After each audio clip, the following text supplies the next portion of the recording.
नमस्ते प्रिय छात्रों। कक्षा 10वीं विषय हिंदी, पाठ क्रमांक 5, ईमानदारी की प्रतिमूर्ति। लेखक है सुनील शास्त्री। आइए फिर एक बार इस पाठ को दोहराते हैं। हमने अपने जीवन में बाबूजी के रहते अभाव नहीं देखा। उनके न रहने के बाद जो कुछ पर मुझ पर बीता वह एक दूसरी तरह का अभाव था कि मुझे बैंक की नौकरी करनी पड़ी। लेकिन उससे पूर्व बाबूजी के रहते मैं जब जन्मा था तब वे उत्तर प्रदेश के पुलिस मंत्री थे। उस समय गृह मंत्री को पुलिस मंत्री कहा जाता था।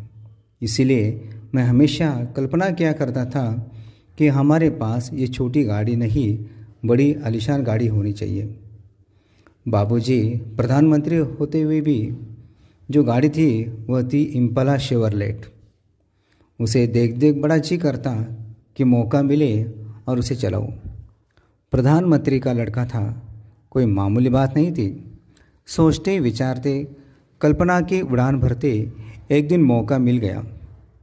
धीरे धीरे हिम्मत भी खुल गई थी ऑर्डर देने की। हमने बाबूजी के निजी सचिव से कहा, साहब जरा ड्राइवर से कहिए इम्पाला लेकर रेजिडेंस की तरफ आ जाए। 2 मिनट में गाड़ी आकर दरवाजे पर लग गई। अनिल भैया ने कहा, मैं तो इसे चलाऊंगा नहीं, तुम ही चलाओ। मैं आगे बढ़ा, ड्राइवर से चाबी मांगी, बोला तुम बैठो, आराम करो, हम लोग वापस आते हैं अभी। गाड़ी ले हम चल पड़े। क्या शान की सवारी थी। याद कर बदन में झुरझुरी आने लगी है। जिसके यहाँ खाना था वहाँ पहुँचे। बातचीत में समय का ध्यान नहीं रहा, देर हो गई। याद आया बाबूजी आ गए होंगे। वापस घर आ फाटक से पहले ही गाड़ी की रोक दी। उतर कर गेट तक आया। संतरी को हिदायत दी, यह सैल्यूट वैल्यूट नहीं, बस धीरे से गेट खोल दो। वह आवाज़ करे तो उसे बंद मत करो, खुला छोड़ दो। बाबूजी का डर। बस जैसे कहा गया संतरी ने वैसे ही किया। दबे पैर पीछे किचन के दरवाजे से अंदर घुसा। जाते ही अम्मा मिली। पूछा, बाबूजी आ गए? कुछ पूछा तो नहीं? बोली, हाँ आ गए। पूछा था? मैंने बता दिया। रात देर हो गई, सुबह देर तक सोना होगा। सुबह 5:30 पौने 6 बजे किसी ने दरवाज़ा खटखटाया। नींद टूटी। मैंने बड़ी तेज़ आवाज़ में कहा, देर रात को आया हूँ, सोना चाहता हूँ, सोने दो। यह सोचकर कि कोई नौकर चाय लेकर आया होगा जगाने। झुंझला कर जैसे मैं उठा, दरवाज़ा खोला, पाया बाबूजी खड़े हैं। हमें कुछ न सूझा, माफ़ी मांगी। बेध्यानी में बात कर गया हूँ। वे बोले, कोई बात नहीं, आओ आओ, हम लोग साथ साथ चाय पीते हैं। तो सब हाथ मुँह धोकर टेबल पर पहुँच गए। कुछ देर बाद चाय पीते पीते बोले, अम्मा ने कहा, तुम लोग आ गए हो और तुम कहते हो रात बड़ी देर से आए, कहाँ चले गए थे? तो बच्चों को भी बताना पड़ा कि अभी उन्होंने आगे प्रश्न किया कि कैसे गए, क्या गए। हमने कहा इम्पाला शेवरलेट लेकर गए थे। बोले, ओहो, तो आप लोगों की बड़ी गाड़ी चलाने का शौक़ है। बाबूजी खुद इम्पाला का प्रयोग न कि बराबर करते थे और वह किसी स्टेट गेस्ट के आने पर ही निकालती थी। उनकी बात सुन मैंने अनिल भैया की तरफ एक आँख से इशारा किया। मैं समझ गया था कि यह इशारा इजाज़त का है। अब हम उसका आए दिन प्रयोग करेंगे। चाय खत्म कर उन्होंने कहा, सुनील जरा ड्राइवर को बुला दीजिए। मैं ड्राइवर को बुला लाया। उससे उन्हें पूछा, तुम लॉग बुक रखते हो ना? उसने कहा, हाँ, उत्तर दिया।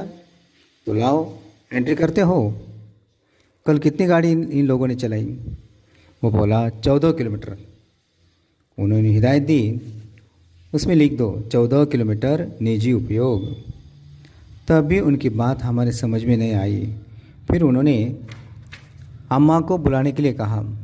अम्मा जी के आने पर बोले, सहाय साहब से कहना 60 पैसे प्रति किलोमीटर के हिसाब से पैसे जमा करवा दें। बच्चे डर गए। दोनों ही जन देर तक फुट फुट कर रोते रहे।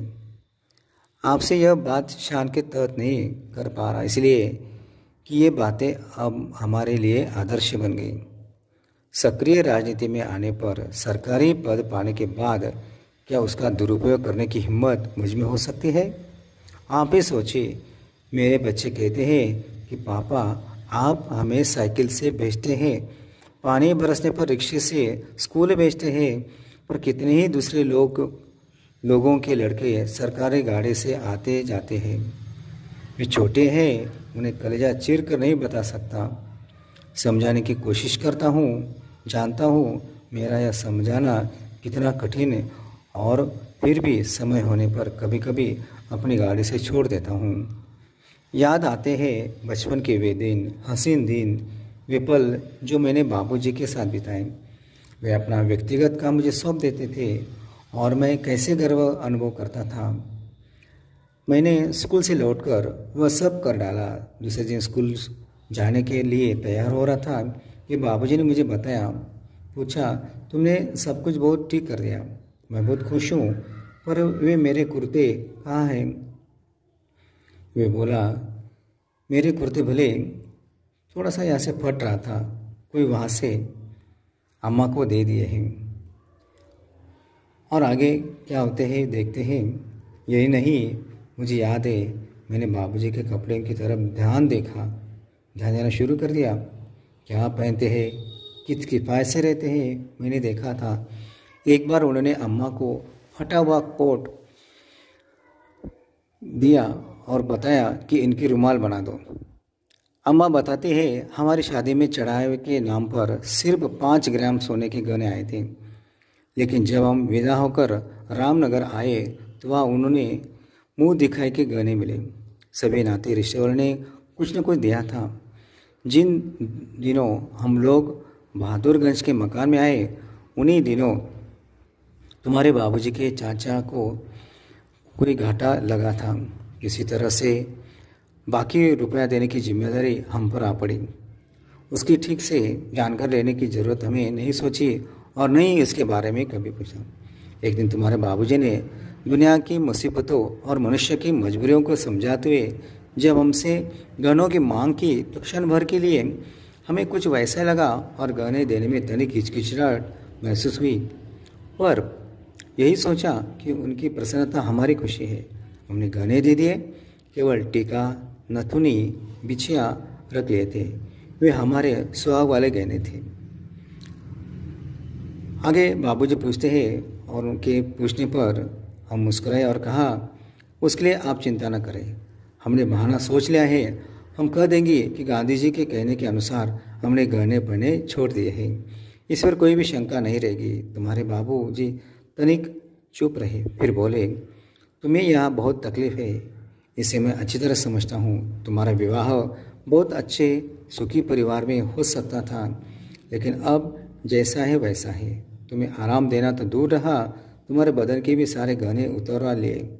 हम बोली, पर जो असल गहना है वो तो है, हमें बस यही चाहिए। आप उन गहनों की चिंता न करें, समय आ जाने पर फिर बन जाएंगे।